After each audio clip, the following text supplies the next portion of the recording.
Okay, Tim Jones here. Monday night, dudes. It's November 19th, 2012.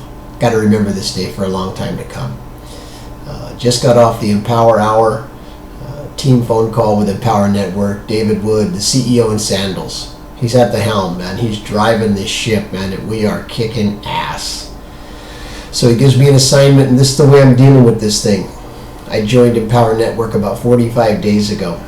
I went on vacation for a few weeks, so I knew it wasn't going to be a fast start, but once I got back, I'd hit it hard, and that's exactly what I've done. I'm treating this like an investment in school. You know, if you were to go to school, you would pay enrollment fees. You'd buy a book, you'd get in the car, you'd drive to campus, you'd sit with an instructor who probably doesn't make half of what you'd really like to make, and you're going to listen to that person tell you how you should do things while they sit behind a desk telling people how they should do things.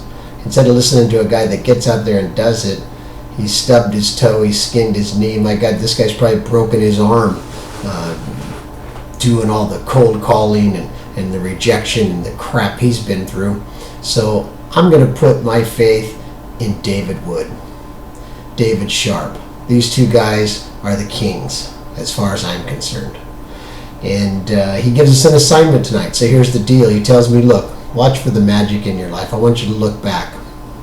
I want you to find a moment in time where everything kind of came together to a point and you made a decision. You took some action that maybe even didn't make sense, but so many things had to come to pass before you got to that point. You just had to take the next step. And from that moment on, nothing's been the same. Well, I had a moment like that. As soon as he said it on the call, I knew when it was. It was October 31st, 2010. That's when I read a book. But if I back up the tape just a little bit, I'm going to tell you from, it was about March of 2010, I got laid off. I'm an architect by trade. Prior 24 months, I'd only worked for about 7 of those. And my unemployment was going to run out in 2010. I knew it was coming around October, November. And so I get laid off in like March, and this is around August, and I'm driving my truck down the road, and I hear this ad on the radio, and this guy's talking about come to a meeting, check out a business, an opportunity to make money. And I thought, change the station. You know, I've laughed at that kind of stuff. I've never been involved in network marketing. Never ventured out into that arena of kind of do-it-yourself online stuff, downline, you know, whatever the companies may be, and you know what all of them are. I'm not even going to name names. So I'm driving my truck the next day, going down the road. Damned if I didn't hear the same ad again. Change the station. I don't want to hear this crap. I'm just kind of laughing at it and scoffing at it just like I always have for years in my life. Next day, I'm driving down the road in my truck. Okay, you see the pattern, right? The ad comes on again, different station, different time of day, same guy, same voice, same pitch. And I think, okay, I'll listen. So I hear the guy out pretty much until he gets to the end. He throws a phone number out, and I said, okay, I'll call when I get home. I get home, I forget the number. Okay, 10 days go by. What am I doing? I'm driving down the road in my truck. The ad comes back on. Same guy, same pitch. It's a recording. But I don't really sort this stuff out, see, because I don't think like these marketers do. Never have. Hope I will one day. Not yet. I'm just not there yet, and that's not the way my brain's wired. But I figure this time, okay, I kind of look up, I get the message, okay? 4 times, same guy, same voice. I hear the guy out. This time I write the number down. Now I write it down. I go to this meeting. You know, the long and short of it is I make a phone call. I call a guy, set an appointment. He says, come on out. I do. Get to the meeting, very skeptical. I'm not buying into this crap. I sit at it for 2 hours. And I think, nah, this is scam city, man. This is pyramid bullshit. I'm not going for it. And then he throws out one more little hook, and he says, since you're here tonight, we're going to let you come back tomorrow for the second half. Now, these guys are pros. To date, I am not. And I bite. I said, okay, well, what's, free is free. Coffee and donuts, what's it going to harm? It's a Saturday morning. I got nothing better to do. So you probably know the end of the story by now, but I sit for 2 more hours, listen to this guy's pitch. I begin to start to thinking I can do this stuff. Now, at the end of the day, I buy in. I don't know what happened.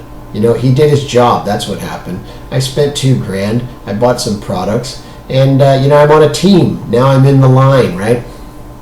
And I got to start becoming like them and do the things they do in order to become what it is that I want to be, but I've got to kind of use their model. Now, I believe in the products. I'm not even going to go into them because that's not what this video is about. Because I have them in my home and I use them, and they're solid. And I don't regret that decision of showing up and spending the money, because what it did, it set into motion what was about to happen. 6 weeks later, I go to a training session. It's a Saturday. It's 4 hours. They bring in some, you know, heavy hitters from Texas or wherever. And in the midst of the training, this guy barks out to the room. He says, all you guys, there are about 50 of us in the room, I want you to read a book. Now, at this point in time, if the guy told me to stand on my head for 3 hours a day in the corner and I would be successful, I probably would have done it, okay? Because I needed something to work in life. And nothing I tried was working. So if he says read a book, hell, I can read a book. He says read a book. It's called Secrets of the Millionaire Mind by T. Harv Eker. Now, that's really all I'm going to say about that, because I'm not here to pitch Harv. I'm not here to pitch Harv's book, but I'm telling you what happened. It was October 31st. It was 2010. I went to Barnes & Noble. I bought the book. I came home. I started reading.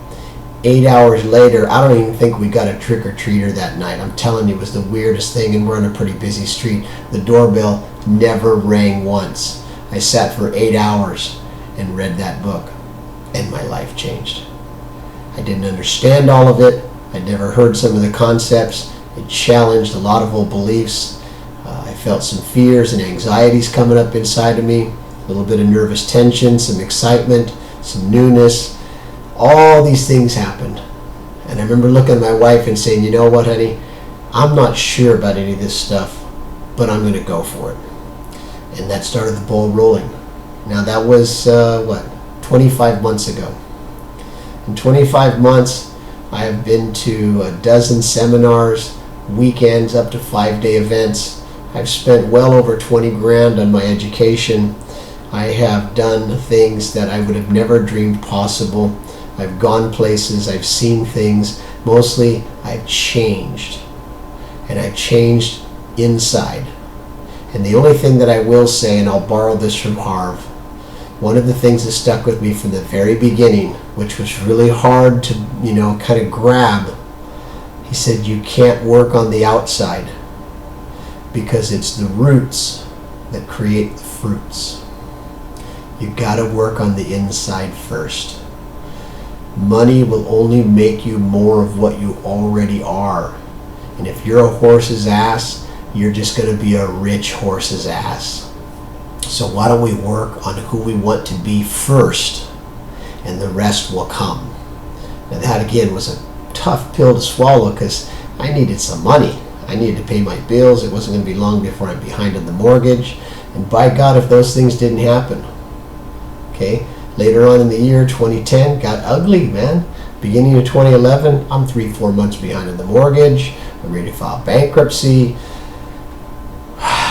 This is getting frightening. Now I made a few bucks here or there. Fortunately, I'm an architect. I scrounge around. I find some work. I do some things. I made a little MLM work. Nothing serious. We got a refi. Some miraculous things happened with the IRS. We got a loan modification approved. Don't know exactly how that happened. We got our second mortgage approved. Dudes, I'm going to tell you something that happened. We have a 2% fixed rate for 30 years. Now, who has that when they're ready to file bankruptcy?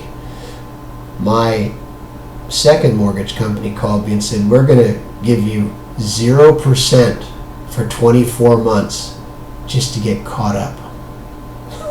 Now, those are the things that started occurring in my life when I started working on in here instead of out here. More seminars, more travel. Don't know where all the money came from. I cannot explain it. I swear to you. Plane fare, hotels, events. Did some coaching in there. I did some volunteer work, a lot of service work. Got sober, got clean, changed my life, changed my way of thinking. All these things started happening. We traveled. We took a little vacation like I alluded to earlier. As it turns out, we're still in the home. You see behind me my plotter. This is my office. I have about a 10-second commute. It's a beautiful thing. You don't want to get stuck in San Diego traffic at 6:30 in the morning where I live trying to get downtown. So anyway, the long and the short of that is here I am, and I meet a guy named Peter Sorensen. He tells me about Empower Network. He introduced me to a guy named Chris Record, team leader, take massive action. I go to the San Diego event.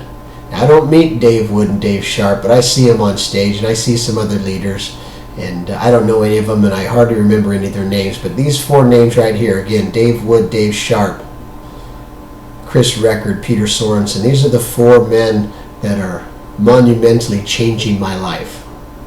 And it's all about taking action. I don't have to do anything special. I don't have to reinvent a wheel. I don't have to be unique or original. I just need to follow the system. I need to take a few steps, and I need to believe in me, and I need to believe in them. So as a result, I got off the call tonight. David Wood said, make a freaking video tonight. Turn the camera on while you're jacked up, while you're excited, while the juices of creativity are flowing in your mind. Go tell your story. So there I am. I'm telling you my story. I hope it comes out okay. I'm sure it will. I have complete faith that next time it'll be even better. Content, blogging. This is an incredible community. There's so many things that I would like to share, but there's not enough time in one video. So I'm going to say thank you, David Wood. Thank you, David Sharp, for dreaming this system up, for creating it, for taking the bumps and the bruises and the knocks upside the head so that the rest of us could come by, grab onto your coattails, and rise to the top just like you guys are. I'm going to see you on the beaches of the world. On the next go-round, Tim Jones, signing out from Chula Vista, California. Ciao.